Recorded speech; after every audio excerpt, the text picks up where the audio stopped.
This is AP Med. My name is Andrew Poveda, and today I'm interviewing Isabella Roman, a medical school student at the Medical College of CUNY. How do you pronounce it? Because I know there's CUNY, there's SUNY, and Yeah. So if it's easier, it's CUNY School of Medicine, but the long version is like City. Let me look it up is for it you. City University in New York, right? I think. Yeah, let me just double check so I don't give you the wrong. Everybody calls it CUNY. CUNY, yeah. Oh, okay. So it's like you said, City University of New York School of Medicine. Got it. All right. Well, I did a little bit of research on you beforehand. You were in a BSMD program. I'm also in a BSMD program, so I'm gonna ask you a little bit more about that, your background, what it took to get into that program, and how you're doing now in medical school. Do you want to introduce yourself a little bit? Anything like personal hobbies, your journey, goals, anything really? Sure. I'm really bad at this. I know one of your Okay. questions, like, who are you? I'm like, I don't know. I That's don't know. okay. I've identified myself as a medical student, and that's been pretty much it. But I guess outside, my name is Isabella Roman. I go to CUNY School of Medicine, and I've been there for 5 years now. I'm in the BSMD program, so it's a 7-year program. So 3 years undergrad, 4 years of medicine. And my hobbies, I would say I like working out. I love like staying healthy. I love cooking healthy things for my friends and my fiance. I love traveling. Every spring break I travel to a new place. I love like getting to know different cultures, different religions, just like how people are in different parts of the world. I love that. And I feel like I can bring that into my patients and understanding them more, and just like honestly finding like my place in the world. Like, I feel like knowing where you want to be in residency is always a good thing to know, like different environments, what you like and what you don't like. So I love traveling. Every summer I go to different hospitals too. Like last summer I went to Boston. The summer before that I was in Jacksonville. So I also love knowing like experience of different medical students and even pre-med students. I love like getting that exposure too. I always try to give myself exposures, because sometimes when you're in medicine, you're like so boxed in and are just constantly thinking about your problems and like your issues, and you're constantly with the same people for 5 years and you're just listening to them. And then when you actually go out in the world, you're like, oh wait, like my problems are really small. Like there's people that have to take the MCAT and I didn't have to. So like sometimes that like humbles me. And I just love helping others. And I always like, especially when you're in medicine, it takes a long time to actually be hands-on. And I'm still not hands-on. I'm like kind of hands-on, which is why I love my school, is because like we get exposure to patients and to even like helping others, like very early in our medical years. But even that, like sometimes you get lost when you're like constantly studying like for a semester long and you forget like, why am I even doing this? So like I love like going every summer to a different hospital, getting exposures to different people, helping out like students that are pre-med, and how can I help them. Even though I didn't take the MCAT, I'm like trying to help them as much as I can and being there for support and telling them that like we're all going through it. Everyone just has a different path. So I guess that's also like one of my passions, like helping others, like being an emotional speaker, I guess. But I'm like scared of like getting up on stage, but if I can talk to someone one-on-one is better. Yeah. But I just love making others feel like they're not alone. Like, because I feel like I've always said this, like, if I could do it, you could do it. Like, I'm telling you, because I'm an emotional like person, and everyone has always been like, are you sure you want to do medicine? I'm like, the one thing that I love about medicine is like anyone could do it. Like, it's not like you'd be a perfect doctor if you're this and that. Like, no, like anyone could do it at any age, and that's what I love about it, is that you're able to like whatever your personality is, if you're willing to help someone and be compassionate and empathy, like, and be determined, like, you're good. You can become a doctor. Yeah, like that's the message I'm trying to put out with this podcast. Like medicine isn't linear, it's not a traditional path. People come from all Yeah. different areas, different nationalities all over the country, around the world as well, to come study here. And yeah, well, I just want to, you gave me a pretty detailed answer. I just want to pick apart like each part like one by one. Okay. So let's start on the beginning. So could you give me a bit of history of your background, like culture wise, or like where you come from? Are you from New York as well? Yeah, so I was born and raised in New York. I come from immigrant parents. And I'm like being from I was raised in New York, and then my parents, I come from divorced parents too. So, coming from divorced parents has also had a bunch of challenges, but I lived with my mom and kind of was on and off with my mom and dad. And when I lived with my mom, I went to Catholic school my whole life, and then from there went to like the program that I'm in now. Wait, Yeah. so and you went to a Catholic high school, then you got into the program that you're in now? Okay. Yeah. All right. Yeah. How was it being in a Catholic high school? Because that's such a different experience than like going to, I don't know, a public school, for instance. Yeah. Personally for myself, I would say I had an okay experience. I thought it was a great experience because I feel that everyone should have faith, whatever you define faith. I just believe that you should have faith that things will get better, that, when you get that one bad grade, it's not the end of the world, like, and I feel like faith has played a big part in my life. I don't think I would be the person that I am today and who I am today without faith. So that does come from being raised in a Catholic, like going to Catholic school and all that. So it did have like such a big impact on me. But personally, like the school itself, I definitely, like my fiance going to public school, I definitely do see the difference. And like also my classmates being in public schools, I do see the difference of like education wise, like they were exposed to a lot more than I was. But that's the thing with medicine, like you could only know so much, but you still need to learn, and you always need to learn. So at the end of the day, we all were struggling or we all were succeeding. So yeah, I think I answered the question. Hopefully. Yeah.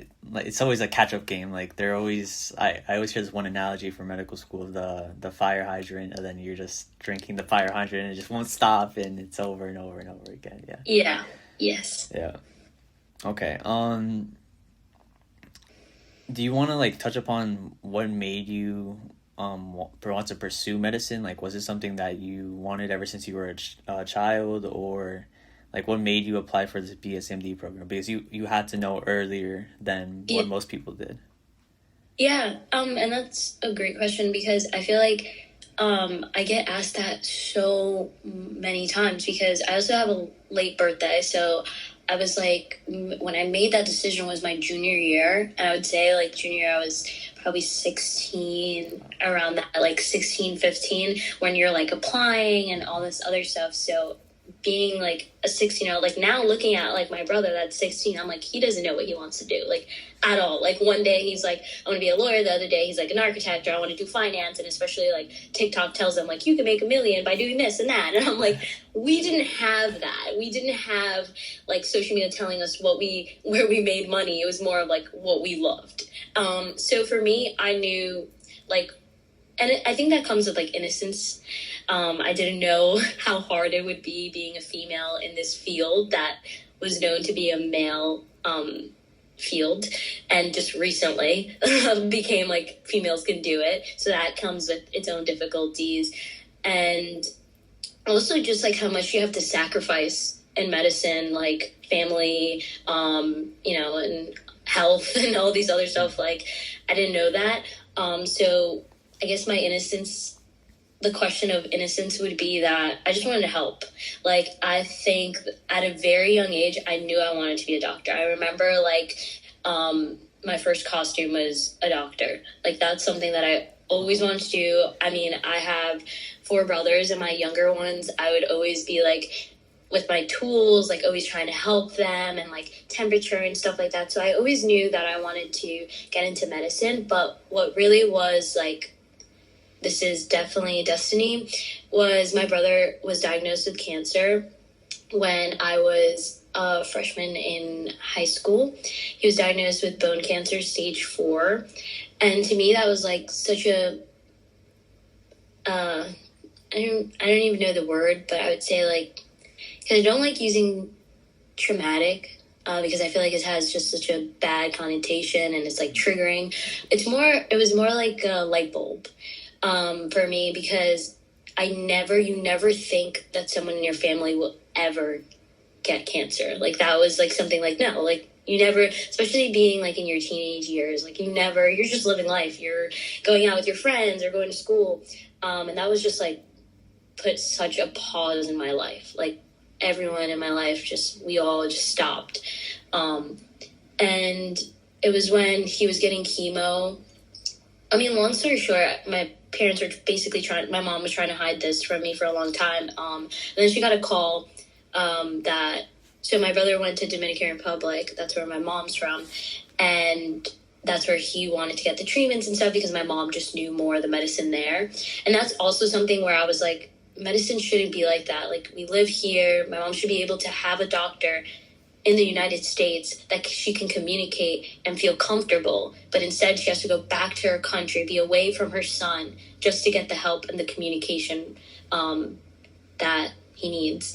So my brother just had to go to the Dominican Republic, and she got a call saying that he only has 3 months. So when that kind of happened, my mom was like, you know, we need to go. Like, you need to go see your brother. I didn't know what was going on. And I just remember my brother was a very fit guy. He's about 6 feet and very fit. And when I saw him, he was like bones, just bones. Like, that was all I saw. No hair. And it was a complete shock. I didn't know what was going on. All I can do was like not ask much questions, because I didn't want to be a burden to him and stuff like that. So I was just kind of being as naive as I can. And it was just very hard, because you want to help them, but you can't do anything because there's nothing you can do. So that's where like my passion kind of came. Like, I just wanted to help him as much as I can. And I knew that the way that I can help him was like knowing everything about medicine. Like, I want to know everything. I want to cure it. I want to cure you. I want to, like, whatever can help. And God willing, with faith and just as a family being so strong, he's like cancer free. He's in, I think it's called like, I don't know what the word is. It's like when you're like going through like healing process, and you have to like wait a year, and like that there's no cancer, and like wait another year, and there's like, it's like a period. I don't know what it's called right now, but the remittance period, I think you're trying to say it right. Yeah. So he's like 1 year of that. So yeah, so that was like, I guess like my calling was that moment. And then since then, I applied to the BSMD program after and got in. Wow, what a story! Yeah. Yeah. That's wow. Okay. Yeah, I typically hear a lot of people tell stories about their loved ones and how they personally got handled in healthcare, whether it was a bad experience or in general the loved one was in bad health and then something wrong happened. There's always that one story, like you said. I think you mentioned something like a light bulb moment of how you kind of found it as your calling after that moment, and then you applied to the BSMD program, and then you got in. You said you were like 15, 16 years old and you applied your junior year? Yes. Oh, isn't that earlier than usual?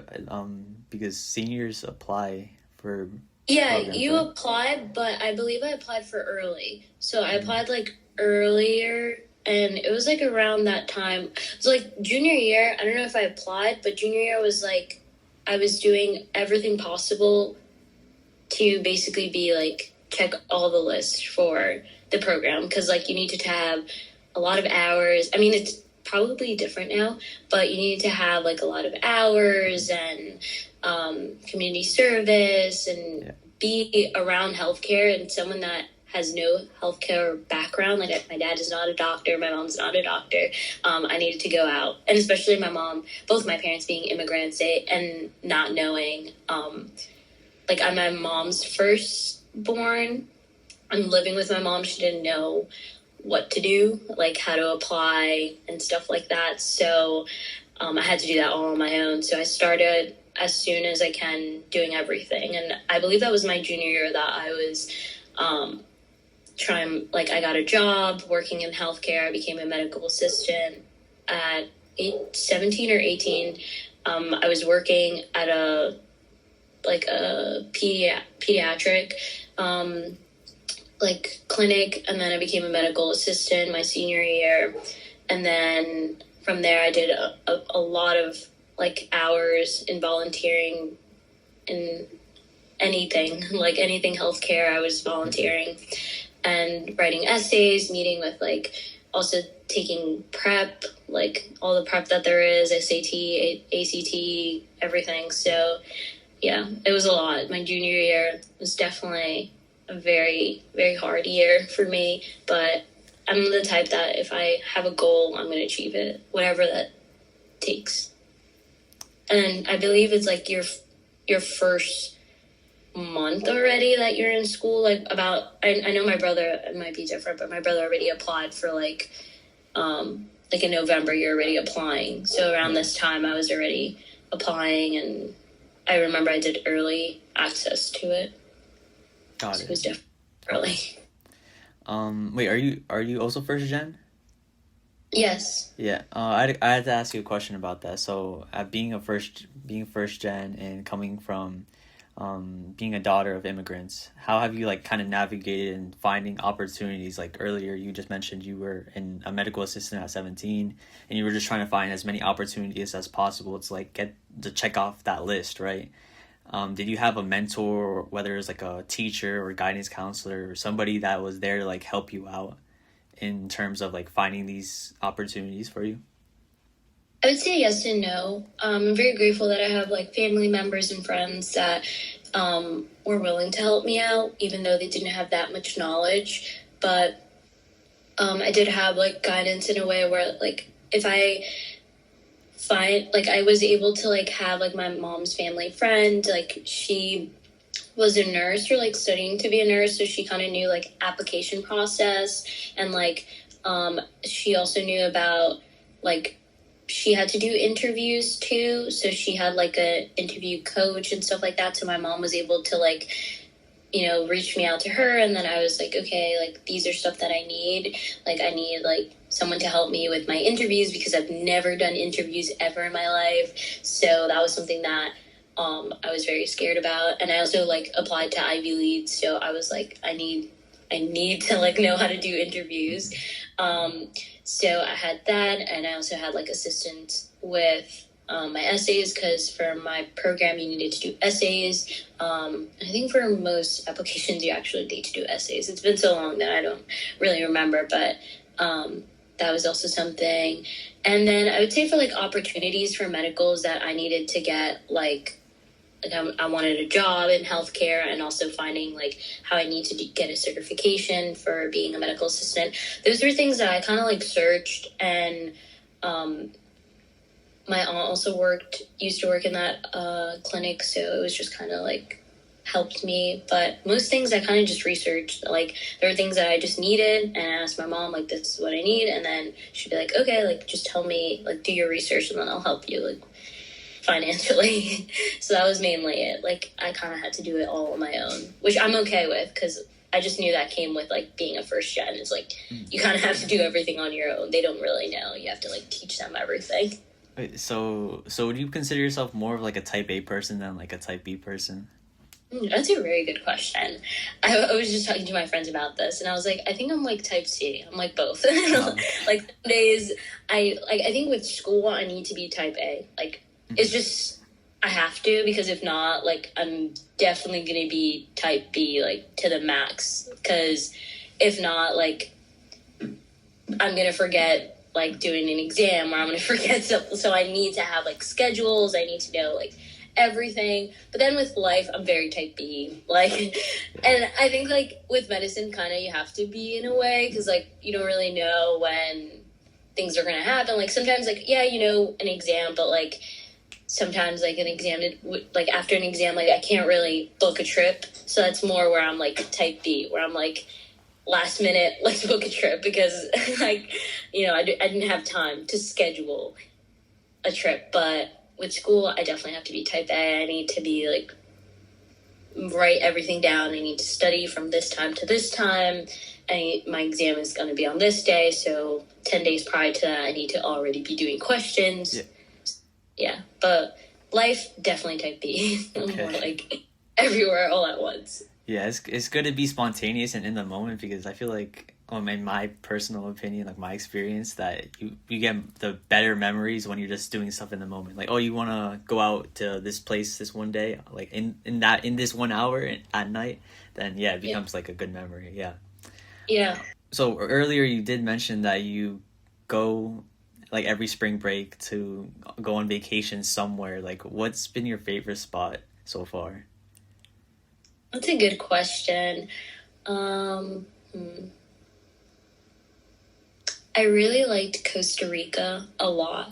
I think it was so peaceful. I felt completely at peace. I love the people. I mean, they say pura vida, which is literally like peace. Like, you know, like happiness, and I loved that. I loved how like they found happiness with everything, like anything, they were just happy. And I love the sunset there. Sunset is amazing there. So I would say that was my favorite spot, but I'm so grateful that I'm able to travel. Like, I've been to Costa Rica, Puerto Rico, Dominican Republic. I just recently went to Turks and Caicos, and then Dominican Republic, and I can't wait to travel even more and expand even more. But yeah, I would say Costa Rica is definitely my favorite, but love all the places. They all are very unique in their own place, like in their own areas. And I love the people everywhere I go. Everyone is super nice. And I just love learning about their culture. Like, that's truly what it is, because as future physicians, we really need to understand like where everyone comes from and how different everyone is. Like, I feel like everything is the root cause. Like, that's where the problem, like, you need to get to the root cause of where that person is. Like, you know, especially like, I mean, as I come from immigrant parents, maybe I have more knowledge, but like, you know, sometimes the doctor says, oh, take Benadryl. Like, they're not going to take Benadryl. They're probably going to go and do like their own remedy and maybe do like some Vaseline, you know what I mean? Yeah. Like, but you need to understand, like, okay, this is what they do, and maybe they're not taking that. It's because of this, and maybe I can help them understand. And that's where, like, you know, that's where I feel like you can feel connected. Like, yeah, I can say, like, I understand you, but then actually going to where you live and where you come from and saying, no, I understand, because I understand where you come from. I was there. You know, that tells a lot more to the patient. And they just feel comfortable, like, when you're able to speak their native language. And that's something that is hopefully my goal, is, like, learning more languages so my patients can feel more comfortable with me. Okay, yeah. So you mentioned, I feel like each question you're always relating it back to medicine. That's like so medical student of you. In every single interview you relate it back to medicine. I wanna ask a question specifically. If you didn't choose medicine as a career, what would you have chosen? That's Because you're mentioning like teaching, maybe teaching many languages, potentially. Would you have been like a language teacher? What, like, let me hear your side. Yeah, that's an amazing question, because I recently have been telling my friends this too. I would have been a lawyer, and I'm probably going to get my law degree, most likely. After being an MD, I definitely want to go into law, whether that's like whatever that looks. It could be like just being in the court and like helping, you know, people that have accidents, and then they need a medical report, and then you have to go and like basically give the report, whatever that looks. I I definitely wanted to be a lawyer. That is definitely one of my top. It would definitely be law. I think my mom just always says, like, you're like someone that like always justifies, I guess the word is, like, is definitely like always has. But I think like for me, I just feel like I always, even what I'm doing now in medicine is related to kids. I also want to do the same thing with law as being related to kids. Kind of like kids that have been sexually abused or child neglect, and stuff like that. Child services, I guess, in that aspect. Mm-hmm. So big thing is child abuse that I would be more into, and helping, because I feel like these are like the vulnerable population is children. So I always wanted to like help children because they're like the future. So, and I'm like, as a child, I feel like I had so many mentors and so many people that have helped me, that I'm so grateful for. And even now, as being an adult, I'm so grateful for the mentors I have, that I'm like, it would be great to like help children grow and like be able to tell them like, you're not alone. I hear you. And I'm willing to fight for you. And that's what I do, what I would do in law and also in medicine. So. Okay. Yeah. I have a question. It's not meant to be taken seriously. Don't get offended. Do you consider yourself a gunner? Because you're listing a lot of dreams and everything like that, like what you really want to do, whether it's social services, like in law, there's a lot of fields like medical malpractice law, or you could be an expert witness if you actually do want to pursue, if you do want to pursue law. So you would be getting your MD and your JD. It's very impressive. Yeah. Yeah. Would you consider yourself a gunner in your like work ethic? I never heard that word. Really? A gunner is it someone that just like works really hard, or? Okay, so I don't know the exact definition of a gunner, but it's somebody that works really hard and they kind of boast about it in a way. Kind of what? Like they boast about it, like they're bragging or they're arrogant about it. No, I'm like very, very humble. Like I've always been like the type, like all my friends have always, like, I've always told them, like, if I can do it, you could do it. Like, I'm telling you, like, and they're like, no, Isabel, like, look at your LinkedIn. Like, you have done so much. Why do you think of yourself so low? And I'm like, I guess it's just because I've always wanted more. Like, I always want, which is good and bad, because you should feel happy and that you have done so much, you're doing great. Whatever that great is, there shouldn't be a definition to it. Like, if you're doing, like, happiness, you being happy and healthy should be great. You passing should be great. So whatever your definition of being great is, like, you're doing good. And I think for me, I've just, maybe that comes with the way I was raised. I don't know. We'll have to talk to my therapist about that. But I've always wanted more. I'm always someone that I'm not content. Which is something that I'm learning to do, is just being happy with myself. But yeah, I'm like very hard on myself. I don't know if that really answers your question, if I'm... No, it does, yeah. Yeah, but I think that I'm very humble. I mean, I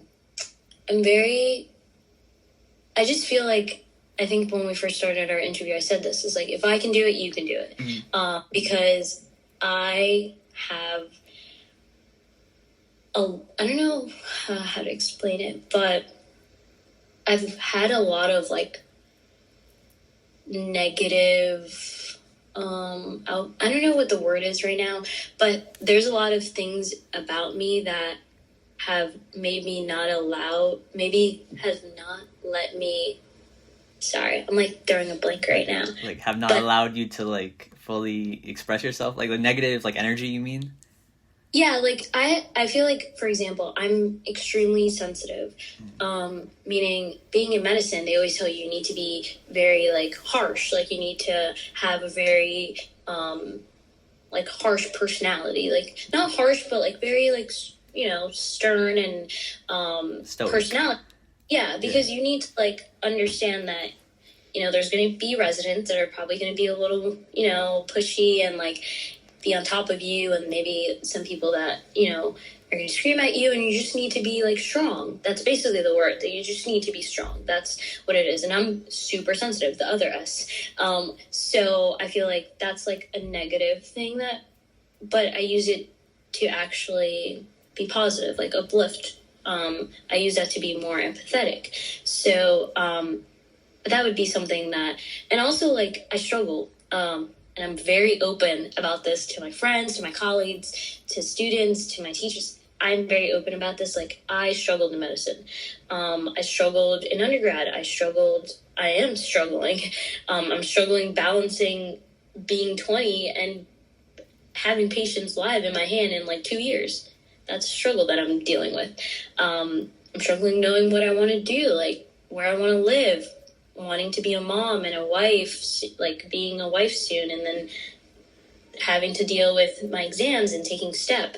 I'm dealing with a wedding and taking step in like 4 months. So it's a lot. And I'm like very humbled about that. And I express it a lot to people because, like I said, and I'm constantly saying, is that if I could do it with everything that I'm struggling with, you could do it. Like,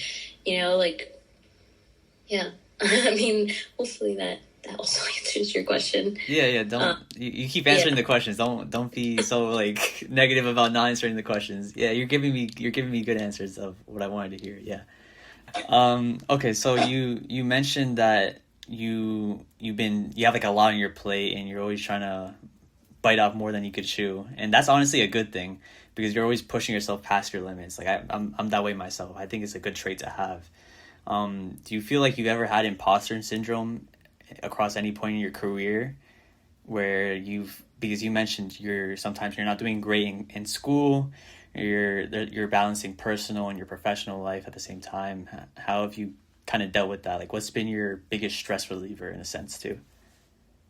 Yeah, I've definitely dealt with feeling like maybe I shouldn't be here. I think it happens to me a lot, and it's extremely normal.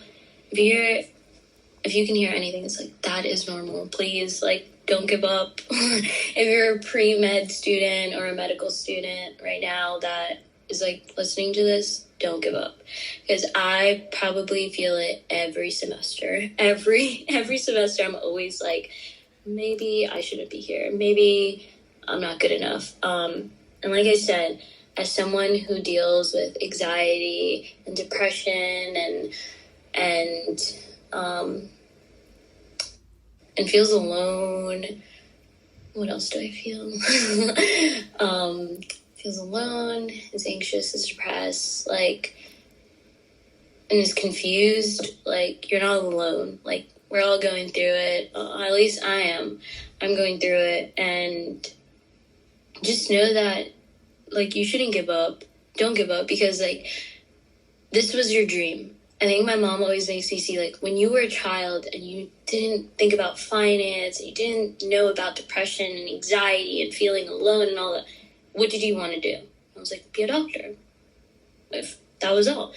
So when you go back to that and you're like, oh, if it wasn't about finance, if it wasn't about me feeling alone, if it wasn't about me being sensitive, if it wasn't about me being anxious and depressed and like getting bad, I would want to be a doctor. That's what I want to do. So I'm going to fight through all these obstacles that are coming, because all they are is just obstacles. They're just like things that you can get through. Like, as someone that deals with anxiety and depression, like, it's a mood. Like, you typically feel anxious and depressed because of something. So what is that something? And how can I help it? Whether that is going to the gym. Maybe for me personally, that's what it is. I need to go to the gym and just focus on my workout. That's it. My phone's away. I'm just listening to some music that makes me feel good, doing some workout that makes my body feel good. I'm releasing all these stress, and I feel good. And it usually goes away. Sometimes you're stressed about an exam or stressed about this. I'm very close with my school, and I'm so grateful that I can like ask my professors, I need help with this. Can you help me with this? Or going through something personal, can you help me? Like, what can I do? Is there any way that, so that's also something when I do when I'm stressed, and it's about an exam. Okay, I have this amount of time. I need to talk to a professor. Like, I need to know if I'm ready for this. Like, or I don't know this topic. Can you help me for this? And do you feel like I know the knowledge as much as I do. And like, so yeah, those are things that I feel like helped me with, like imposter syndrome has been more of like working out. I think going out, if I can also tell like medical students some things, like go out, like you need to understand that medicine shouldn't be your life. That is a big problem with medical students. I feel like you can't make it your whole life. Yes, it's a big part of your life, but it's not your whole life. Like, I understand, like, for example, there's sometimes that I can't go to birthday parties because I have an exam, or I can't go out because I have an exam. And that's okay. Yeah, you need to prioritize school because there's money on the line. But you also need to go out, like, feel human. You are human. You're not a robot. You're a human. And you should go out. You should have good relationships with your family, your friends, you know, like, and obviously your family and friends that love you understand that there's sometimes that you can't go and sometimes that you can, and they should be there when you can. So those people that are there for you, you should go out.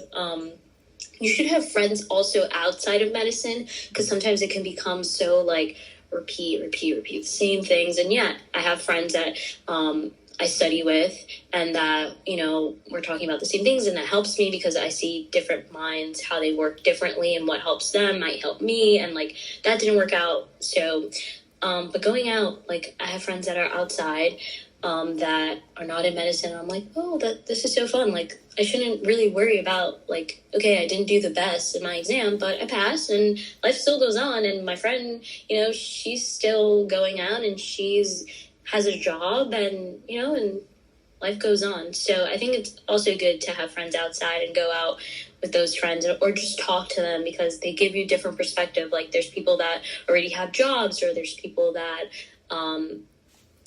are, you know, doing different things in life, and that's just good to have an open mind of how your friends are doing. And it's just good to get outside of medicine sometimes, because it could be so toxic. It's like too much of anything is bad. So if you have too much medicine, it can be bad. Yeah. You just need a little bit, like make it like your 9 to 5, and then once you're out, be able to go out and talk to friends and stuff like that. Mm-hmm. And family too. Family is very big.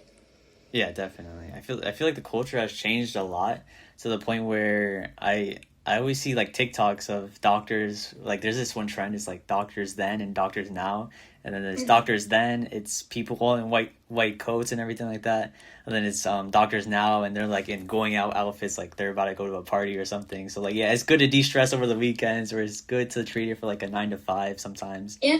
Even though it is not a completely like 9 to 5, like I'm sure you study all the time and everything like that, but even when you have free time, you got to make sure you de-stress. And yes, that's definitely important. Yep. Okay. So you mentioned how you grew up in New York your whole life, and then now you go to medical school in New York. But have you found like a change in the environment or like communities from where you first were in New York compared to how you are in New York now? Because I'm sure New York's huge, so I'm sure there's been two different communities. And how have you adjusted to that? Like, let's mention one thing, the patient populations that you treat at the hospital that you're affiliated with. Could you talk about that? So the two different parts, the patient population that you treat, and then at the same time, how have you adjusted to a new community in medical school? Yeah, so I was more in Staten Island. I would say like my high school, I went to Staten Island. So that is very different from Manhattan. When I went to school there, it was definitely like when I went to Staten Island, definitely English. It was like most of the people I was around. I mean, I speak Spanish fluently, but only it was in my house. So then when I went to Manhattan, I remember like I started working. I actually worked at a doctor's office as a medical assistant there, and it was like, do you know Spanish? I'm like, of course. So it was like I was basically talking Spanish like, primarily, I would say. Like, maybe to just translate to the doctor in English or, like, in written, it would speak English, but other than that, speaking was completely in Spanish. Everyone there was very, like, I would say, like, strictly Spanish. And then now, it's my second year, and we're doing, like, rotations in the Bronx at Barnabas. And I feel like it's very mixed. I feel like, yes, we have Spanish, we also have English, but we also have, like, I think it's very diverse in the Bronx. And I love it because I feel like I learn something new all the time with every single time I change, because we have, like, rotations. It's, like, peds, surgery, ortho, I'm throwing a blank right now, internal, and anesthesiology, and then they have dentistry. And I feel like it's super cool. I'm, like, seeing so, like, it's, like, so diverse and so, like, all the cultures, and I just love it because I'm, like, constantly learning something new about a different culture or a different ethnicity, race, and it's, like, amazing. I truly love it. I definitely feel like when I'm in the Bronx, I feel like I need to know more languages. That would be, like, really, really good if I knew, like, maybe, I don't know, French or, I'm trying to think right now, but, like, yeah, I just wish I knew more languages, because communication, like, especially being such a diverse group of people, a very diverse group of, like, population.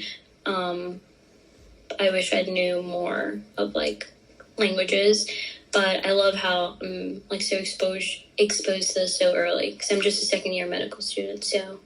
Have you taken, like, a specialty interest, like, because you mentioned you're already going through rotations, right? Yeah, I'm leaning towards pediatric surgery, so more specifically plastics. So it's cleft palate. I don't know if you know what that is. Yeah. So that's what I want to do, is pediatric plastic surgery. So that's where I'm leaning towards. Yeah, not very interesting. I mean, it's still you're still pretty early. It's your second year, so yeah. Yeah. Okay. I've kind of been bouncing around for a lot. I mean, I started with wanting to do peds, and then I was like, no, I kind of want to do surgery. And then I wanted to do maybe dermatology, and I went to Jacksonville, to Mayo Clinic. I don't know if you know the hospital. Yeah. I went there, did dermatology, and I was like, I need surgery. I only like the surgical part of dermatology. And then I was like, okay, this year I need to see peds and surgery. And then that's where I was like, oh my gosh. And then I met my mentor, who does cleft palate. She's a plastic surgeon. Yeah. And I was like, this is what I like. So for now, this is what it is. But I'm pretty sure it's going to stay that way. Because I always, like, was very, like, plastic surgery was just BBLs. And then I was like, oh, wait, no. Like, there's people that actually, like, need plastic surgery because they go to a fire or have trauma, get into a very bad car accident, and they need to get reconstructive. So there's also that, too, that I'm kind of cleft and also reconstructive. So kind of mixed together. Cool. Do you want to, like, cover any, like, what your work-life balance is like? Because you mentioned you have a lot on your plate and how you deal with a lot of things all at once. So you want to talk about your work-life balance, and then also, do you want to, like, mention a perfect off day in your eyes? Okay, so I would say work-life balance, like, you mean, like, what's my work-life balance? Yeah. I think that I'm learning to balance. Oh. balance is like such a big word in my life that I just need to like constantly be reassured of. Sometimes I do too much of something, like sometimes I overly study, cram everything, and then other times then that makes me like sacrifice my mental health, I would say. So I think what helps me is like asking for help. Please get help. Don't feel like asking for help is being vulnerable, or do you think it's bad? Because I feel like therapist has such a bad connotation, and I feel like you always think like, oh, I'm a doctor, I shouldn't need help. No, you want to be good for your patients, so get the help so you can help your patients. And that's where I think like a lot of like medical students don't realize that. They're like, oh, I shouldn't get help. I shouldn't get, like, if I'm anxious or depressed, like, nah, it's okay. Like, I'm a doctor. Like, I should be okay. Like, no, get the help now. Now that you're young and your brain is developing, get the help and, like, be able, like, to learn, like, how, because anxiety and depression are always going to be there. Like, you know, you're going to be anxious, and it's not about taking an exam now. It's going to be about your first surgery or about your first, like, interview. Like, it's gonna come. Like, even if it's your anxiety with exams now, it's still gonna.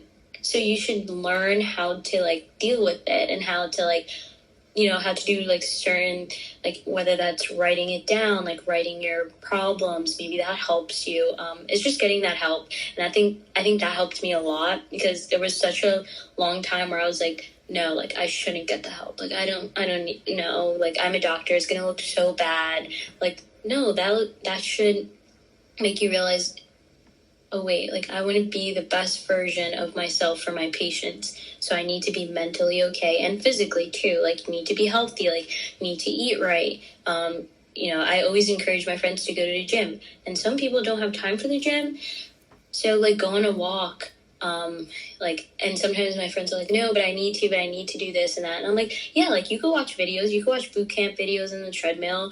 You can, like, while you're walking, do some Anki, but I really require not to do anything. Just like focus on your workout and like have that peace. But if you're like super anxious, like, no, you could also do like some videos and get your workout in at the same time. So that to me like helps me a lot to like balance. I think is like my therapist like really helps me to get mentally there, like, because it's just so hard. Like, as being a woman, we go through changes every month, and then also like I said before, we're in a field where it was meant to be for a man, so it is very hard.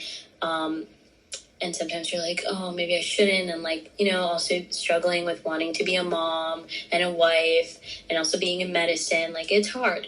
And that's where like, maybe you don't have the answers, but you can ask for help. I'm so grateful that I have mentors that have helped me throughout my career, that have like, you know, been like, no, you could do it all. Like, you could be a wife, you could be a mom, and you could be a doctor. Like, that's okay.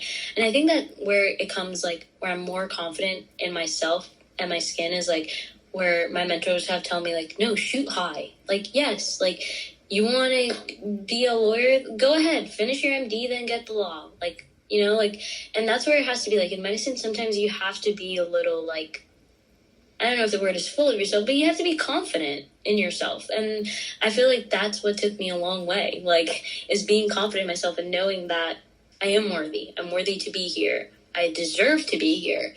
I've worked very hard to be here. And also, like, there's people that I want to show and prove that they can do this. Like, yes, there's so many obstacles that I have in my life, but I still did it. So you can too.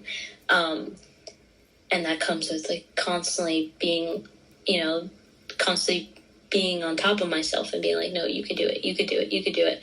So yeah, I would say like my therapist helped me a lot. Mentors helped me with balancing my life. Yeah. And it's just prioritizing yourself. If you prioritize yourself, you will have balance, because you need to understand that, you know, I need to be healthy mentally, physically, and I also need to get good grades. So how can I do this? Whether that's, you know, on the weekends, I'm not going to study. That's where I'm going to prioritize my health. I'm going to meal prep. I'm going to go to the gym. And then during the week, every like 5 hours, 8 hours, I'm going to study. And then I have class during these times. So it's finding that time. There's always time. There's always time. You just have to like schedule it in and put the priorities where they need to be. And then my ideal day off, what would it look like? Spending time with my family, my fiance, my goddaughter, going to the beach. I love the water. Yeah, that would kind of be ideal for me. I love family. My family is very important to me. I think it shapes you who you are, and you need to appreciate where you come from, and give love back. Our parents work really hard to get us where we are. They're just like us. They're living life just like us. So, yeah, that would be my ideal day off, is spending time with the people I love and the place that I love.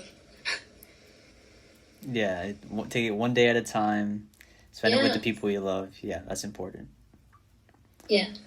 Do you have any advice for pre-meds or medical students that want to get to the position that you're at right now, or even high school students that are trying to get into a BSMD program? Any piece of advice? It could be general, it could be specific to medicine. It doesn't have to be anything particular. Any advice I would give: never give up on yourself. And I remember like a quote that really stayed with me from my dad that he told me is like, when you set your mind to something, like you're the only person letting yourself not achieve it. Like when you set your mind, just keep going, go forward, keep going. And I think that just stuck by me. Like, set your mind to something and you can do it. And that's something that I would say to medical students or high school students, pre-med students, is like, just don't give up on yourself. Set your mind. Like, if this is something that you really want to do, just work towards it every single day. Something that you could do to be a better, person, or, because I think that for me, that's what like really stuck with me is like, if you see, everything that I have accomplished was because of that, because I never gave up on myself, because I felt like, and there was times where I'm not confident in myself, where I'm like, I don't deserve to be here, or I'm not smart enough. I tell myself, like, there was a time where I literally told myself these things. But then I'm like, I achieved so much. Like, and maybe to some people it's not good enough, but to me, I've surpassed a lot. So, it's like never giving up on yourself. Like, and also an advice I would give to specifically in people that want to get into medicine. I don't really know other fields. You don't have to be smart. I think that I always thought that in medicine I had to be a genius, and that's not true. You have to be empathetic, you have to be determined, and confident. Those are the three main things that I feel like helped me a lot. And maybe you're like, oh, Isabella's just saying this because, I don't know. But I'm here to tell you, there was times that I failed. There was times where I got rejected. And I still achieved so much. Like, yeah, that's like my biggest thing to say. Because I feel like I always saw myself thinking I needed to be smart to get this. I needed to be a doctor. I need to be smart to get this like scholarship. This was the first time, like, my school basically has like scholarships that they give out every year. And there was this scholarship that was for the biggest, it's like the Dean of Excellence. So it's like the top scholarship. And I was like, you know what, let me just do it. But I'm not gonna, I'm gonna do my best, but like, nah. And I never, like, the people that get this are like straight A students and blah, blah, blah. And I was like, I'm gonna just try. And lo and behold, I get this scholarship, and I'm like, wow, like, and it comes at that self-doubt of like, do I really deserve it? Like, there's probably better people that probably deserve it, and X, Y, and Z. But then you have to think and be like, no, I've worked hard. Like, maybe it's not that level of worked hard, but I worked hard, and like, they don't just give scholarships to whoever they want. No, they give it to the people that they feel that deserve to be there. And that's the same thing. Like, I feel like my medical school has always been like, oh, imposter syndrome, and you're going to feel, but we choose the people that we know deserve to be here. And I'm like, wow, I never like truly understood it. But then now I'm like, no, like, they don't just choose people just because. No, they truly, that's why they interview you. They read what you have to say, and like, they know you as a person. So you're well deserved to be here, wherever that is. Of you're here, you deserve to be here, you deserve to not give up on yourself, and be proud of yourself, whether that's a small milestone or a big one. Always be proud of yourself. It's basically all I have. Great piece of advice. Yeah, this is AP Med. We just interviewed Isabella Roman, and a theme I would give for her is, you don't have to be smart to start, you just have to start.